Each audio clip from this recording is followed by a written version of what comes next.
Mentioned the series that I put a couple people on and that I've watched several times, and today I want to actually get into it a little bit. And so I didn't know how to, because there's not, since it's such a new show, there's no, nobody put a Wikipedia together yet behind the scenes and stuff. So, I mean, I could talk about how I like it, but I also want to give talk about some of the actors, because I saw this one article about the main character, and I thought it was interesting because apparently it's like kind of based on his life. So I want to get into that, and then a little bit of where the other actors have been on and some of their work, and then I'll talk about like how I actually feel about the show. So, from KGET.com, it says life dramatically changed for Chris Estrada because of a telephone call during his lunch break while he was working at a warehouse. 2 years later, he's starring in his own Hulu series.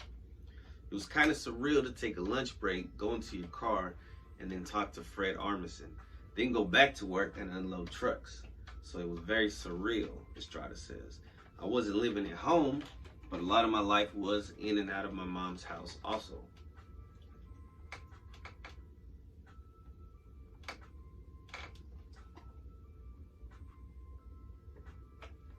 Man, my heart's racing from the last 2 shots of energy drink. I needed some water.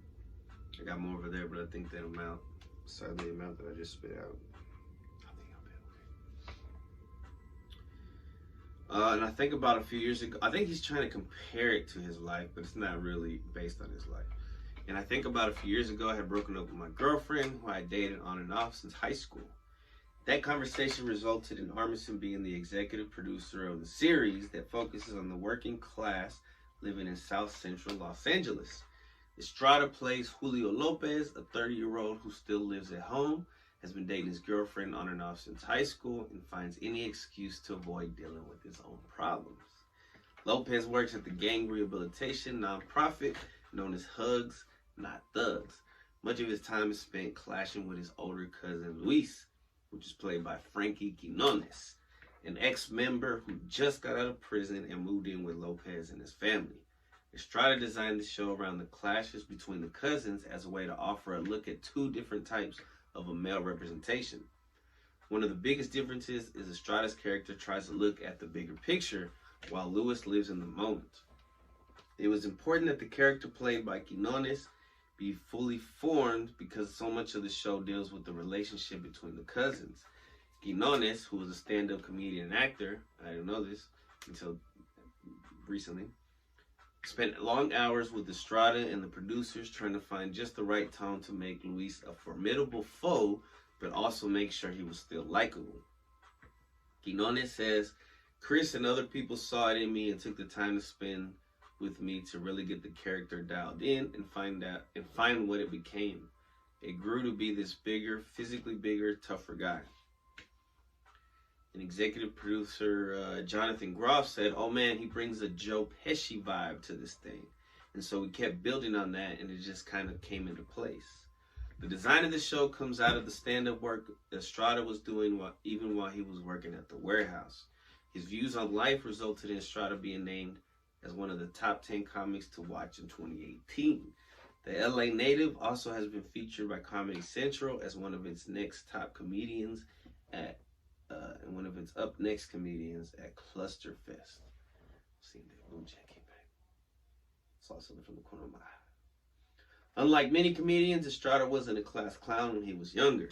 He was more likely to whisper something into a friend's ear to make them laugh than go for a larger audience. That changed over the years until it became comfortable being funny in front of large crowds.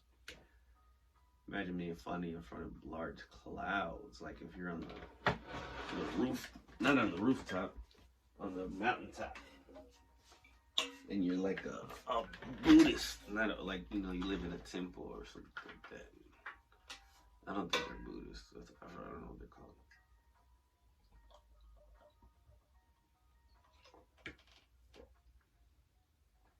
Maybe they're Buddhist monks that live in the top of the mountains and shit that you see in movies and cartoons and stuff. Mainstream media.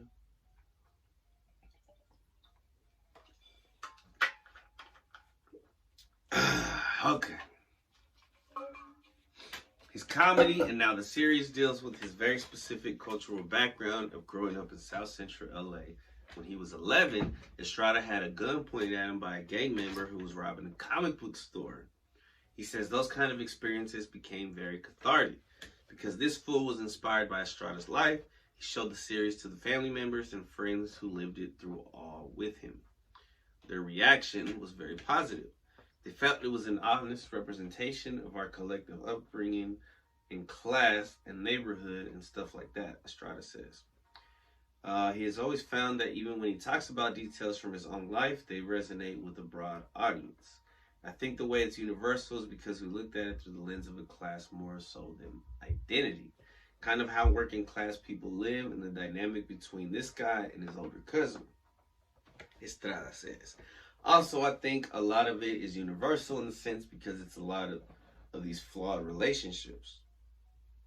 And aside from flawed relationships, it's sort of what is the nature of helping others. Sometimes you do it for altruistic reasons. Sometimes you're doing it to avoid your own problems. Sometimes you're doing it to redeem yourself from your past. He's not on his own when dealing with heavy emotional topics and the insightful comedy. The cast of this fool also includes Laura Patalano, Michelle Ortiz, Julia Vera, and Michael Imperioli. Alright, so Frankie Quinones, that was a cool article, is a Mexican-American stand-up comedian and actor from Los Angeles, best known for his role as Creeper in the sketch comedy web series Cholo Fit, and his supporting role in Hulu's This Fool. So I think I seen like one or two of those on Instagram or something. And I didn't even know that was him. And I saw an episode of Tiger Belly, the podcast with Bobby Lee, and it had, man, dang it, Charlie Brown, big blockhead always falling down. Isn't he cool?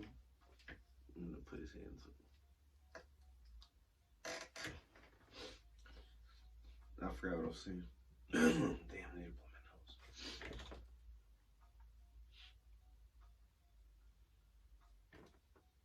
Alright, I'm back. And, yeah, and he was on there, but he had like a fake mustache. Or I don't know, maybe it was a real mustache. It just looked fake. I think it was a real mustache.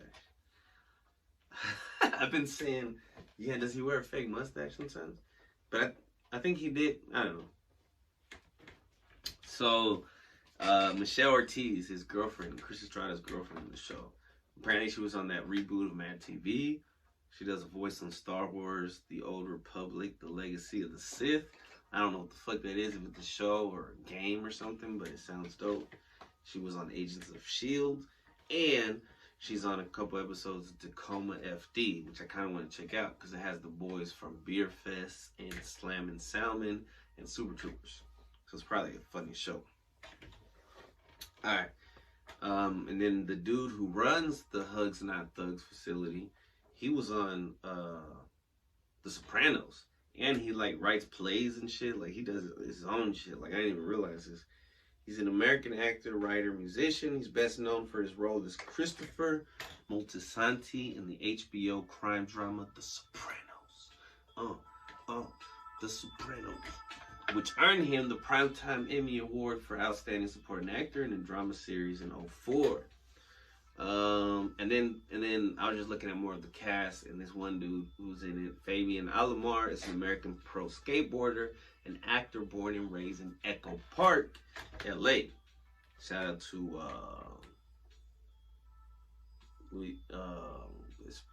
what's that comedian's name? Luis Esparza. I think it's Luis Esparza.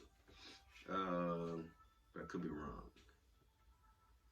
He began skateboarding in the 90s and became pro by 96. He was arrested a few times and narrowly avoided a third strike life prison sentence in 2013. And then the baker, the main baker, Jamar Malachi Neighbors, is an American actor and comedian. He's known for his stand-up comedy and roles in Keanu, which I want to watch, and What Would Diplo Do? Neighbors was born and raised in Compton, California, which is pretty tight that they got actors from the area. So it seems like even the mom also, I don't know why I didn't copy the mom stuff, but she was studying, she's from Mexico and she got a degree in acting or something in Mexico, and that's where she started. She's been in other stuff. She's been in a lot of stuff. So it's like these people who grew up in the area, and that's pretty badass. Now I thought it was very, very cool the way it blended. Sorry, I'm congested. It blended old school comedy shows, like when they used to have the laugh track, but it was like kind of, it reminded me of like I don't know. It reminded me it's like a Mexican Seinfeld, you know what I mean, or Mexican American Friends or some shit. So there's parts where it's like, there's these lessons. It's kind of, I guess those two shows don't even have fucking lessons. I don't even know what I'm talking about. I'm so hungry. It's a good show. It's hilarious. Very funny. Very topical. Trigger warning, there's one episode where he smokes crack one time. And but it doesn't really go with the, like, he doesn't do it again, so it's kind of crazy. But it kind of normalizes it, so that's kind of whack. Crack is whack, y'all. Or ice, whatever the fuck they were smoking. And but other than that, I mean, it's very relatable. Like they were saying, very relatable. Vino was saying that that's me, and I was like, oh, it's an extreme version. You know what I'm saying? A very extreme. I don't want to say we should all be more like Julio, but we should. It's like both personalities, both extreme personalities of a person, of myself. Probably that's how I see it.